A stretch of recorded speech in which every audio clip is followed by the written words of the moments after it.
Hello, and welcome to Beyond the Deal, where we discuss business, entrepreneurship, and commercial real estate. My name is Lacey Labs, and I'm here with Laura Martin, your co-host for today's show. In this episode, we interview Rocky Lalvani, local business finance consultant.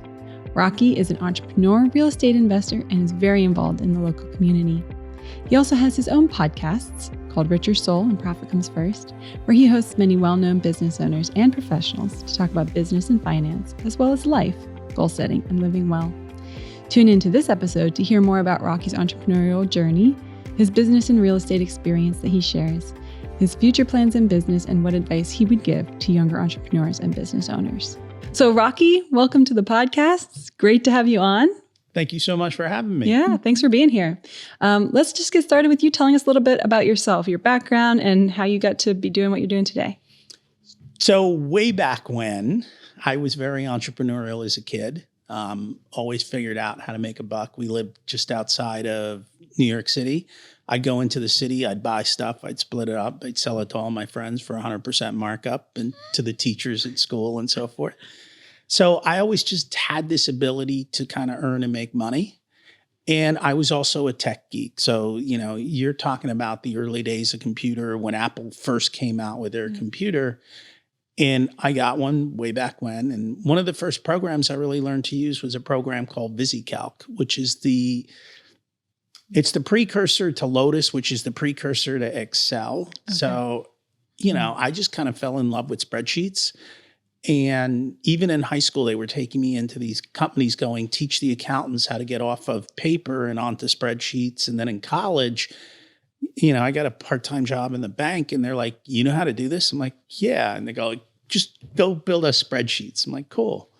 And so when I graduated college, I thought that's what I was going to do. I just go build spreadsheets. But how do you explain that to someone? How do you sell? How do you market? Yeah. There was no podcast. We couldn't learn stuff. I had no idea how to build a business. So I ended up getting a job, and the job turned out to pay me well and give me a good life. And so I spent a lot of time doing that. And then I finally said, you know, I don't have to do this anymore. What do I really want to do? And that kind of came back to the whole financial side and the numbers and building a business. And I finally figured out how, and I went and did it.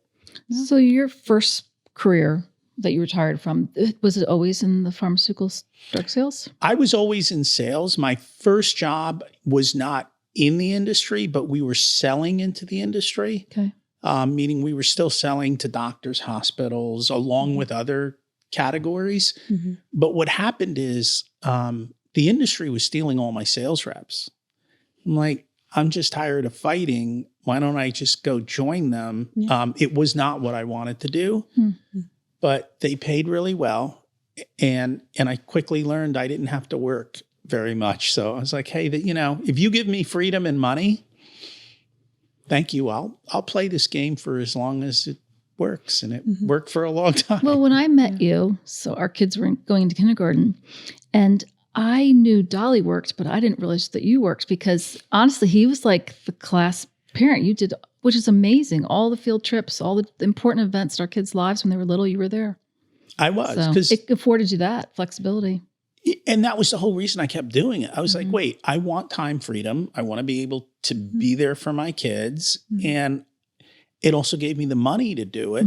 And so, yeah, I was at all the kids' events. I coached all their sports. I coached at school too. And I had tons of freedom to be able to do all of that. So it always worked, and it was good. And the money was good too. So I couldn't complain. What was your college degree in? So I have a Bachelor of Science in Economics, and I have an MBA. Because typically pharmaceutical drug sales, which is, you know, a good career, you have to have a medical background that you learned from your previous job. It used to be medical.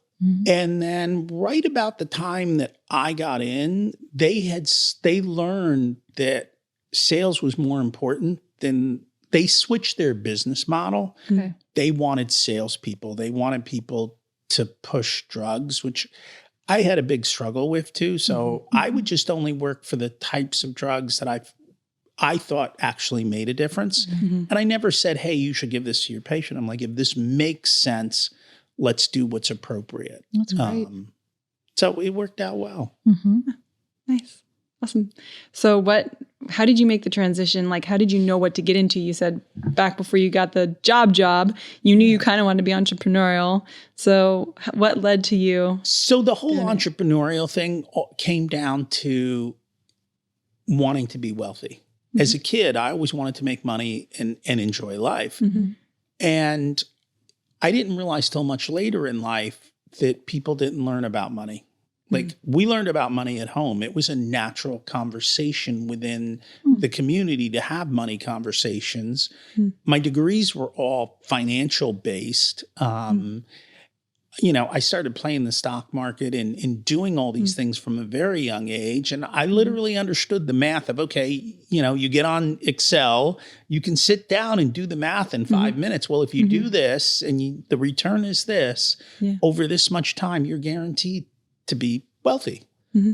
And so I just did that. I automated the whole thing and I set it up in that. And then as I went through life, I just always was like, why aren't there more millionaires? Why aren't there more wealthy people? Like, why is this so difficult? Yeah. And somewhere along the way, I got introduced to this whole concept of money mindsets and money behaviors. And I started to realize, wait a minute, school didn't teach me how to build wealth. They never talked about money. Mm-hmm. And now there's all these money behaviors that people have, like, and you'll hear people say it, they'll mumble it under their breath, or I'll never be rich, or rich people are evil, or that's so expensive, or we could never afford that. Mm-hmm. You hear these comments that really limit people's ability within money. So my original thing was, hey, I'm just going to teach people how to be a millionaire. It's a simple process. We can do it. And it might take 10, 15 years, depending on where you're at. Mm-hmm. But this isn't very difficult. Mm-hmm.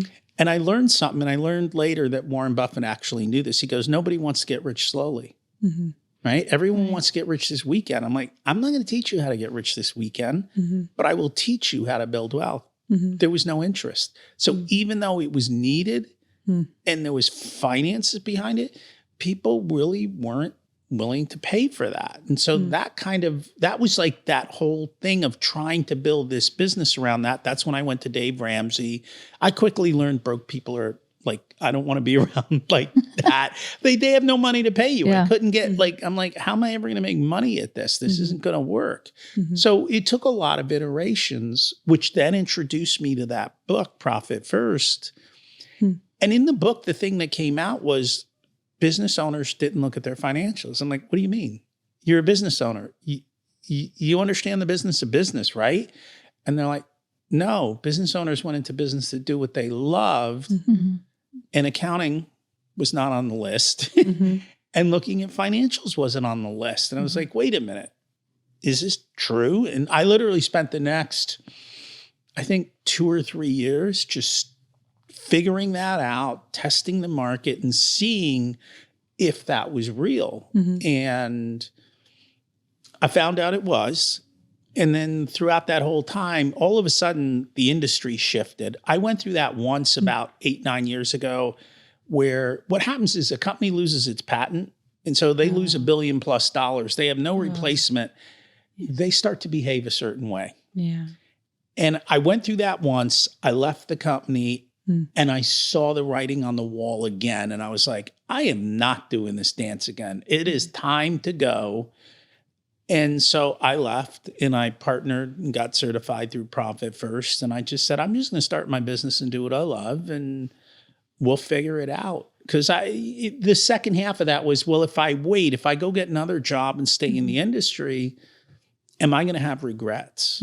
And I realized I would. Like, if this works out, I'm going to have so many regrets that I didn't start sooner. So I was like, I'm done. I was in my early 50s. Kids were still in high school. One just started college. I'm like, I already know the finance. I know how to make this work. And I did. Wow.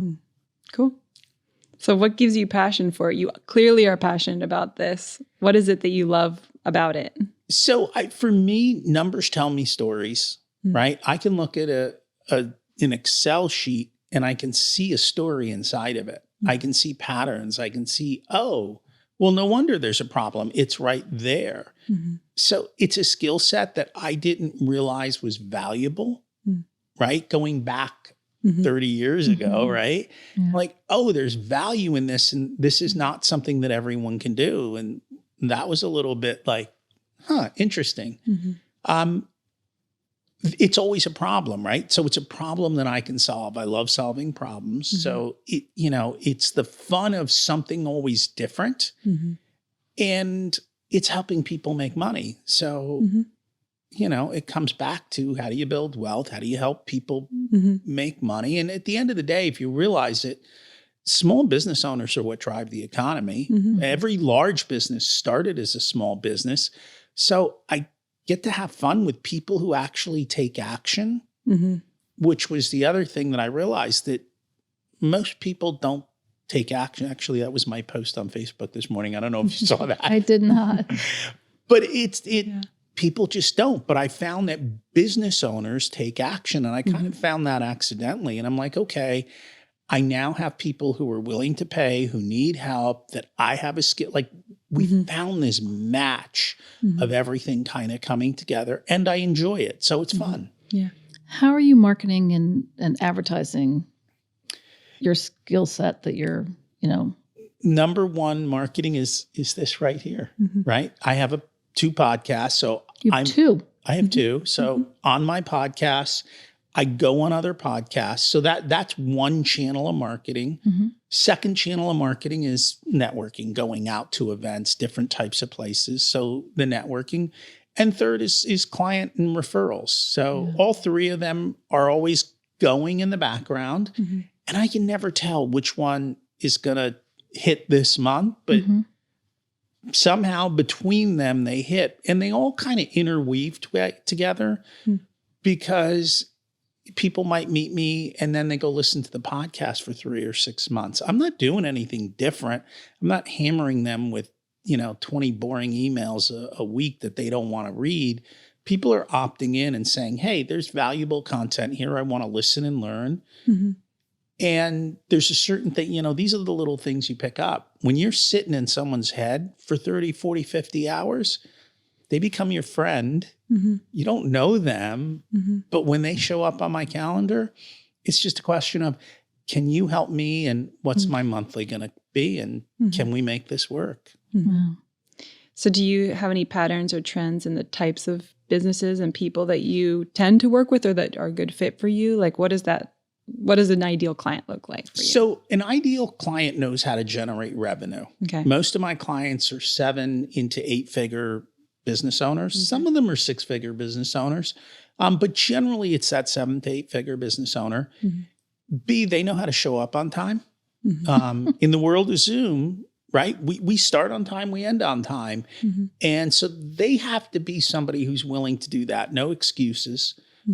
They have to be willing to do the work, in the sense that we're going to sit down, we're going to look at their business, we're going to figure out where the issues are, and we're going to figure out what are the 1 or 2 big things we can do this month to make a big difference. And we're going to focus on that. So if they're willing to listen, and again, I'll give them ideas, but they know their business better than I. And a lot of times they're like, no, I tried that. It didn't work. Oh, what happened? And so we'll have conversation, and together we'll come up with a plan for them to continue to grow their business.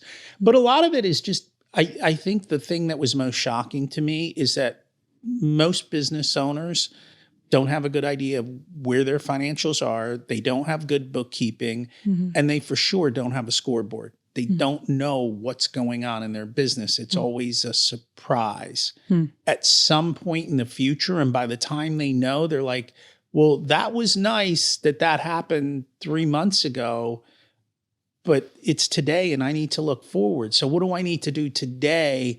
And so they don't even look at the financial reports by the time that the accountant gets it to them. It's like old news.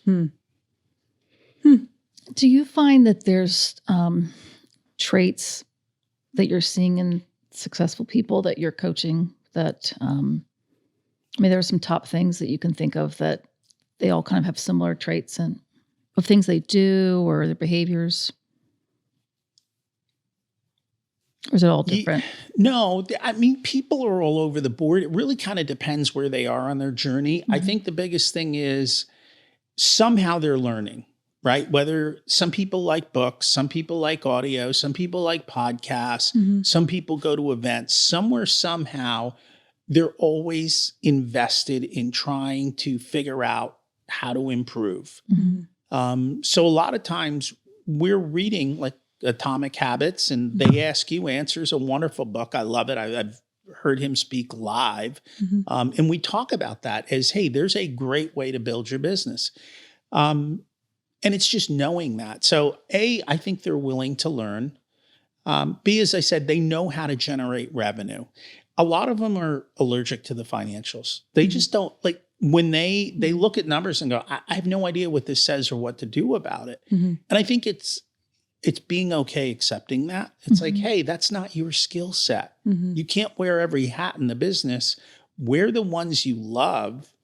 Get people to help you with the ones you don't, and listen and take action. And that's the bottom line. So being teachable.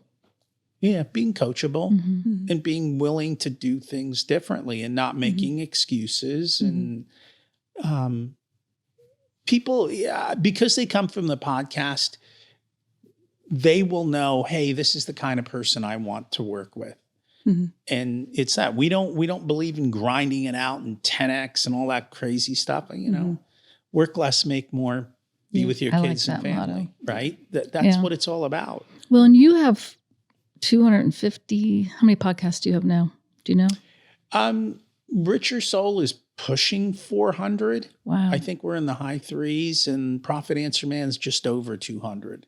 So 600 episodes plus that I've done. And then I've probably been on another 400 plus. So we're breaking 1,000. That's crazy. Well, but it's also 7-8 years of work. It's not like this doesn't happen overnight. And that's the thing.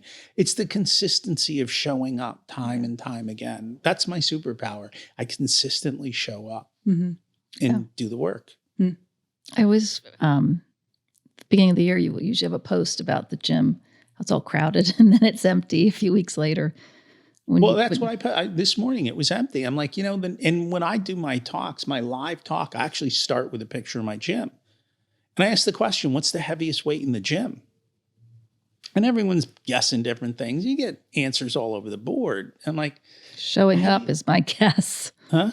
Probably showing up, just getting in the door. It's the front door. Yeah. It's the heaviest weight. Nobody can seem to open it and walk through. I can resonate with that, sadly. Well, that was my post this morning. I was like, the gym was pretty empty on that side. I'm like, the bigger problem is showing up.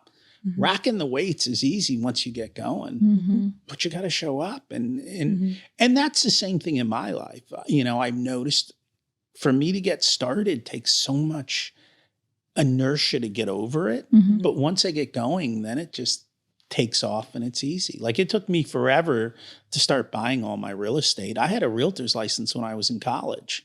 Wow. But I didn't buy my first investment property till I was in my 40s. Like, there's that inertia of getting started. And then once we got started, things just took off. Yeah. And then you're like, why didn't I do this sooner? Hindsight's always 20/20, isn't it? Yeah. It is. So what aspects of what the skill set that you bring to your clients and the work that you do for them? I know we don't want to ask you to give that all away free here, right? Yeah, and obviously it's going to be pretty. We will. We'll give it all away free. I don't care. You want it, have it. It doesn't bother me. What are some of the key things that you would tell a client who's maybe looking to work with you or interested in saying how you can help them? Like, what are just some key hitters you say, these are critical factors to see you be successful with finances? So Super Bowl was recent, right? You watch a game of football. When you watch a game of football, there is a scoreboard, is there not? You know what the score is. You know what quarter you're in, right? Same thing in business. What quarter are you in? What's the score, right? What's the clock say? Where are you on the field? You imagine that they played the Super Bowl and there were no lines on the field, right? We don't need a referee. Why do we need that? And why do we need a coach, right? So let's get rid of the referee. Let's get rid of the coach.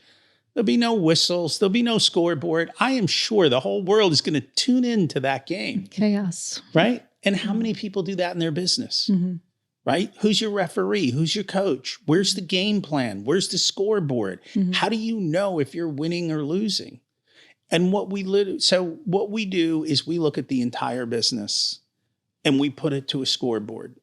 We have leading indicators, lagging indicators, and then finally, where and how is the cash moving and going? So it starts with lead flow, right? How many leads do you have coming into your office? What's your close rate? You know, what does that look like? How much are you spending on marketing? Where's your marketing working and not working? Where's your messaging on? You know, you can look at the numbers and they tell you all of that.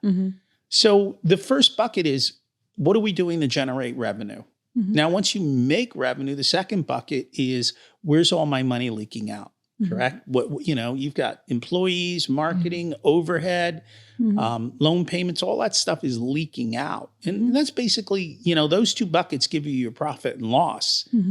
But what we have found is most business owners say, my P&L says I was profitable, but I don't have any cash. So that's the third bucket. The third bucket is looking at what actually happened to the cash.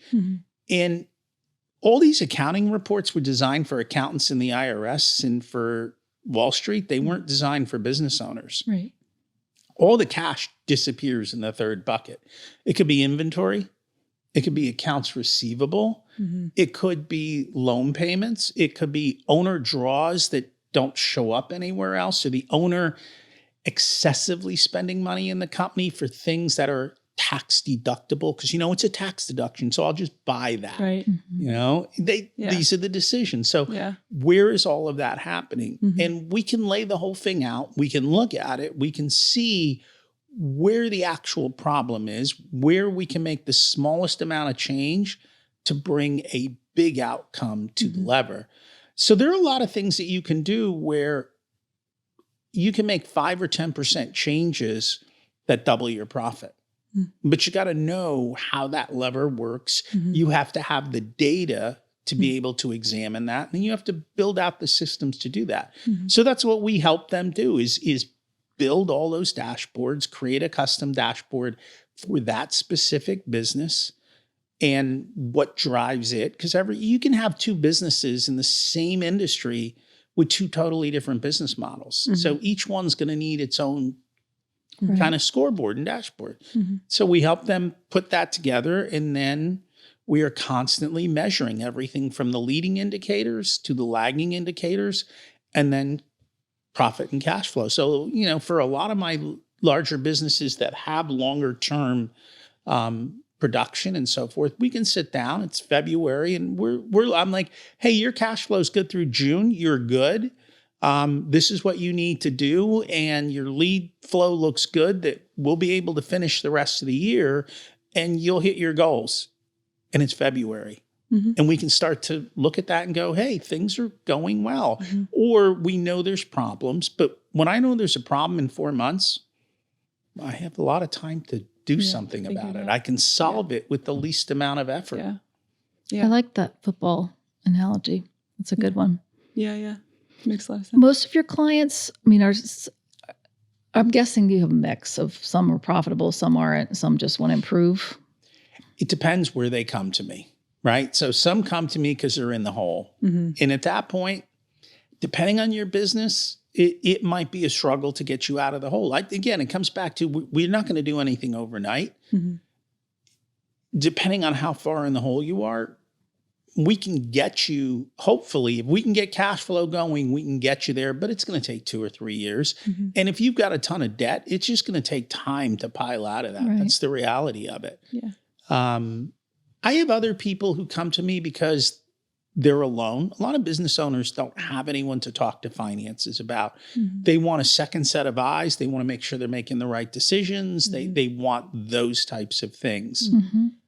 So they're all over the board. You know, sometimes it's more fixing the problem, and sometimes it's more helping them plan for the future, looking at options. Hey, these are some ideas I have. Can we model these all out? Let's see, does this make sense to do it? And more often than not, we model stuff out and we look at the model and they go, thumbs up, thumbs down. Like, it becomes easy. And when you can see the model, you start to realize where can I put the least amount of effort to get the maximum return? It's the 80-20 rule. That's literally what it comes down to. Yeah. If you can show somebody, hey, this 20% of your business is doing 80% of the profit, and that happens a lot. Well, why don't we get rid of the 80%? You can work a fifth of the time. We can tweak that, and you can make the same amount of money. Right. Your business model, I was thinking it was a good one during COVID because, and I think also you can probably do it from anywhere because your clients are Zoom and your podcasts are not in person with other people. So that's actually smart.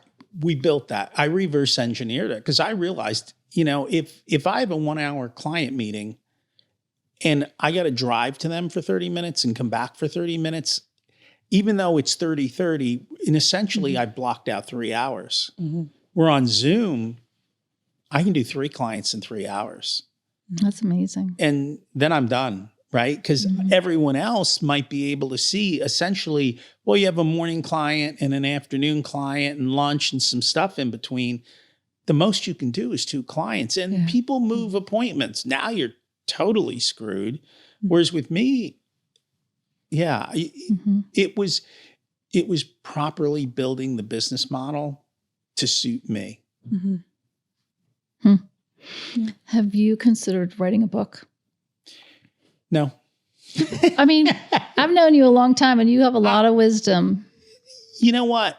So the reason we do the podcast is because I was originally told you have to create content. And back then, blog posts were much more. And I realized for me to try and write blog posts was much more difficult. Now with ChatGPT, it's easy. Yeah. So we're doing more blog posts kind of concept. But at the same point, if I look at all the books out there, all the stuff that I do is already out there. We pick the best of what everyone else does and we bring it together. So I don't think I need to create anything. I just help people take what's already there, put it together in a way that makes sense for them. And how do we tweak it? And, I don't need to, because I'm not going to be the best in any of those areas. So why not just help people put it together? And again, it's knowing your place. And I'm perfectly comfortable with that. I love that. All the wisdom goes out on the podcast or on interviews like this. Now, how often, so you've got 2 podcasts. Why do you have 2 different ones? So the first one was the original one. And then the second one I started in COVID. And that one is really focused on small business owners and how to be more profitable and grow your business. Okay. Technically, everyone said you should stop the first one. It doesn't. But I meet so many amazing people. We have great conversations. And so I'm like, you know what? I'm going to keep doing this because it's fun for me. And so we just keep going. So do you do how often are you doing them? We release once a week, but we're already recorded out for months. Because I don't want to have to fuss. I'm gone for the next 10 days, whatever. Yeah. I don't need the stress of having to deal with it. So we're always, at worst, we're 4 or 5 episodes out. Usually we're pushing 3 to 4 months of recordings are already done. So both episodes launch every week? Every week, Tuesday morning, 6 a.m. Consistency all the time. Systems. It's awesome. So you talked a lot about learning, you being a learner and putting educational material out, but then also encouraging your clients to be learners and looking for that to be a trait for them. What are some of, besides your own content that you create, some of your top favorite either podcasts or books or places that you recommend people go to get business knowledge that'll help them with finances specifically? So, it's funny, when I was working, I was driving, so I was listening to podcasts all the time. But now that I don't drive, I don't listen to podcasts as much. So some of my favorite books, Atomic Habits over there is great. So is They Ask, You Answer. Some of the books probably people haven't heard of. The Road Less Stupid. It's Keith Cunningham. Advice from the chairman of the board. The first question that he asks is a very powerful one. If you could go back and undo 3 financial mistakes you've made in your life, how much more money would you have today? Oof. See, I know for me, it's over $1 million, right? Wow. Oh, yeah. Millions because of that. And so the book is literally nothing more than explaining a concept followed by thinking questions. At the end of every chapter, he just says, now go think. And he gives you a list of questions to think about in your business so that you're actually working on your business and making it better. That's the Road Less Stupid book. What's that? Is that the Road Less Stupid book? That's the Road Less Stupid book. Yeah. And he also has a book on how to look at your financials. That's his business. He actually, he teaches business mastery for Tony Robbins. Oh. And he's got his own financial dashboard. I've seen it in the book. I know people who've gone through his training and who have also gone through what we do. And they're like, what he does is phenomenal, but it's overwhelming. Like, this is so much simpler and easier. And we believe in minimum effective amount of work to get the results we want. So it works fine. But yeah, I think that's a great book. There's a ton of business books. It really depends on what you want. The recent one, 10X is better than 2X or easier than 2X. So, if you want to 2X your business, you're going to grind it out. You want to 10X your business, you have to rethink your entire business model. It doesn't need to be harder. It just needs to be different. And so it can be a lot easier. And that book is coupled with who, not how. So not how do I do something? It's like, who can do this for me? Right? You got an entire team up front here. You're not learning how to podcast and edit and get your video done. Somebody else can do that. It's not your thing, which is perfectly fine. But for business owners, how often do they try and do everything? Right? Can I tell another story? We got so this guy was on my podcast. He had the greatest football story of all time. Right? So you go back to the football field and your team is out there, you've executed the play, and they're starting to run the play. And all of a sudden, the coach looks downfield and goes, oh my God, my receiver is not where he's supposed to be. The quarterback's going to throw the ball, and there's nowhere in there to catch it. It might get intercepted. So the coach runs all the way down the field, hops on the field, catches the ball, runs into the end zone, stands up looking for applause. What do you think happened, right? Everyone is just flabbergasted. How many business owners do that? How many of you run onto the field, take away the glory from your employees, don't give them credit, don't let them do what they're supposed to do? And so that's the bottom line. So there's so many business books. I think the key is, what is the problem you're having now? Marketing is a big, big area that I think every business owner needs to at least understand. It doesn't mean you have to do it, but you got to understand the basics of how do you tell a story that compels people to want to do business with you. Right. And what is the story that people are actually buying? So there's tons of great marketing books out there. You should understand operations. So books like Traction, the EOS system, Rockefeller Habits, Scaling Up, all of those are systems books. I find most business owners are visionaries. They're not ops people. Those are ops people books. Like you need an ops person, they need to understand the book and they need to do that for you. So those are probably like the two big categories of books that I think, 3 categories, right? Yeah. Financials, ops, and marketing. Yeah. Awesome. Thank you for that input. So we're going to start wrapping up now, but I know there's a couple questions we want to make sure we get back from you, Rocky, specifically. So first one, what advice would you give to a new or young business owner as they're starting out? What would you say to them to say, as you start this journey, here's some key things to know. Here's my advice. So first thing, figure out your business model, right? I reverse engineered my business model to work around my time, my financial goals to fit my life. I think too often I'm just going to have to grind it out to get started. No, sit down and build the proper Yeah. business model Yeah. that suits your needs, where you are in life, your skills, Mhm. the value you bring. Hmm. The other thing is, I think most business owners don't realize what they sell. So everyone is selling a mechanism, so to speak, right? So people have a problem, right? You have a mechanism, a solution to the problem, and then they walk away transformed and they're solved. Most business owners and most people focus on the mechanism. Look at my great mechanism and how it does all this stuff. Mhm. Look at my shiny box. People who buy, they're like, look, I have this problem. Can you fix it? Yes or no? Can I trust that you'll fix it? I really don't care how you fix it, right? There's a clock up on the wall there. I don't care how that clock works. Just tell me what time it is. Mhm. And so I think it's really understanding what the customer's issues are, Mhm. what's the problem, what is the value they place on fixing it. Mhm. Because they might have a problem, but they're not willing to spend money on it. So Mhm. you're going to bang your head against the wall a lot. Mhm. So what is the problem? What is, if there's already a wave coming, like how do I catch the wave and get in on the wave and ride it? And then understanding what's the business model that works best.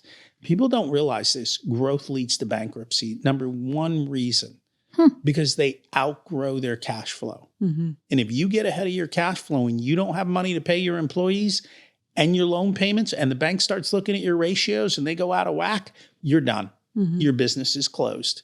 Mhm. And so I think just building out your business model, putting the math to it, and then understanding what is it and what is the value you truly bring to the market, and are they willing to pay for it? So going back to my original story, people weren't willing to teach them how to be millionaires in 10 years. Mhm. Even though it's what they wanted, Mhm. they weren't willing to pay. Okay. We all want immediate Immediate results. gratification. I think too that I think people think they have more time than they do. Mm. You know, like the years just go so fast. When you look back and go, where'd they go? Mhm. I think especially for new business owners, they all have the $1 billion idea. Yeah, you've never sold anything and you've got the next $1 billion idea.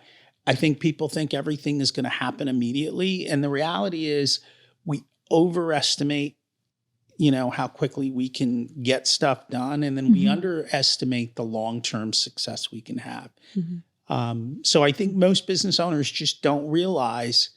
I tell people you need 3 years to build a business. Mhm. How are you going to survive at home for those 3 years? Because if you're desperate, no one's buying from you. Yeah. No. So how are you going to get through the 3 years? How are you going to build it? How are you going to do it? Yeah. What's interesting too about what you said, I often see companies that are really successful in one area and then they start adding wineries or jewelry or like crazy. And then they usually, you kind of need to stay in your lane. I find that people that do too much, it doesn't work. Stay in your lane or build your vertical. But again, it comes down to thinking ahead. How does this make sense? Too often we get distracted. Shiny object. Every business owner, it's shiny objects, including me. We all do that. And it's just learning to stay, and they jump too early, right? Visionaries can't stay grounded. And so you really need to stay grounded until this is built, right? I always talk about foundations. You can't build your house until you build the foundation. Building foundations take a long time. It's boring and it's not exciting. Right. But if you don't build your foundation, you can build a beautiful house on top of it. But the first time something goes wrong, the whole thing's done. Yeah. And you can't afford to do that because then you lose your edge. Then you lose your, your self-confidence. And now we're done. Yeah. All right. Last question. Ready for it? Sure. If you could go back all the way to the beginning of your career, but keep all the knowledge you have, what would you do differently? I would have started this business way back at 22 years old. Yeah. I didn't realize, and that's even within Excel, I didn't realize every big company The largest companies are taking all the data out of all their systems, dumping it into Excel and manipulating it. I'm like, wait, what? Mm-hmm. That's what you do. like. To me, that's just like perfect. Like I can see that. I can understand it. I can build models and do all of that. Mm-hmm. So I think for me, it would have just going back to doing that. But I have no regrets and I don't want to do that. You know why? Because then I wouldn't have been there for the kids, having fun, enjoying life. I would have been busy doing what I love. Right.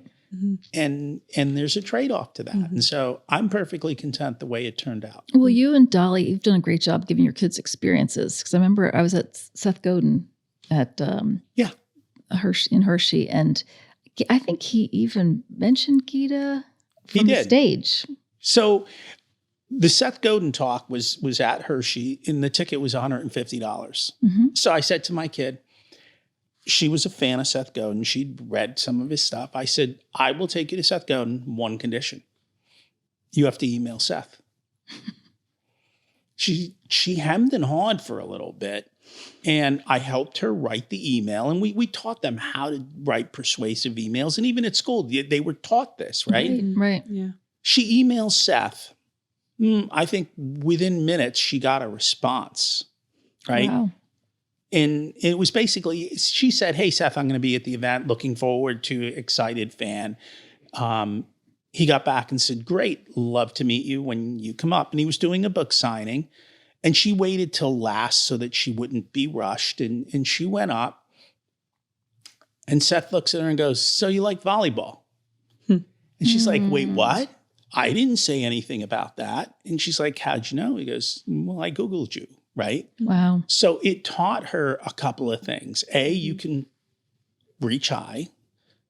B, be careful what's on the internet. Yeah, that's a good lesson. That's a good lesson. Yeah. Right? And so these were all the skills we were teaching our kids when they were young, because we realized they're growing up with money. And I think one of the biggest problems is kids who grow up with money today have these entitlement problems and all kinds of issues. And we told our kids, your parents are rich, you're poor. We'll show you how. We'll show you how to build your wealth. Sure. But you've got to do it on your own. And both of them have done a phenomenal job. Tage is 21 and he already has a 6-figure net worth. And he got out of college early. He got out of he graduated at 20.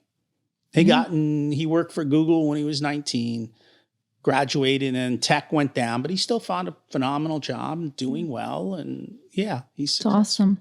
It is unfortunate that schools don't teach more practical life skills that everybody needs. Yeah. Well, they don't. And that's why we pulled our kids finally at the end to let them go out and do that stuff. I mean, Geeta went to Seth Godin. She went to Brendan Bouchard. She went to Tony Robbins.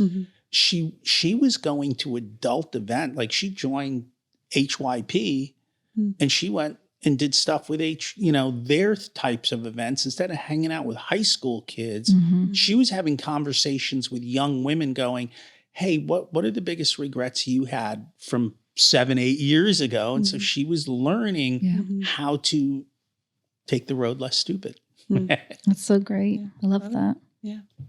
Awesome. Well, thank you so much, Rocky. You've been full of information and education and inspiration for us. So really thankful to have had you on. So thank you. Thank you for having me. And thank you. Where does this get published? Like on YouTube or on a... So it'll be YouTube and Spotify are the two channels we're on right now. So for those of you listening, YouTube and Spotify have these like buttons. You need to press it, right? That's how you say thank you to our wonderful hosts. And then if you know somebody who could benefit, you hit the share button and you let people know. That's how you say thank you when someone gives you something for free. Wonderful. Thank you, Rocky. Yeah, thanks so much, Rocky. You're most welcome. Thank you for having me. Absolutely. That was Rocky Lalvani sharing his insights on financial management in business and business ownership. For more information on Rocky, his work, and his company, Profit Comes First, or to learn more about SV and Lattice, click the links in the show notes. Thanks for listening to Beyond the Deal.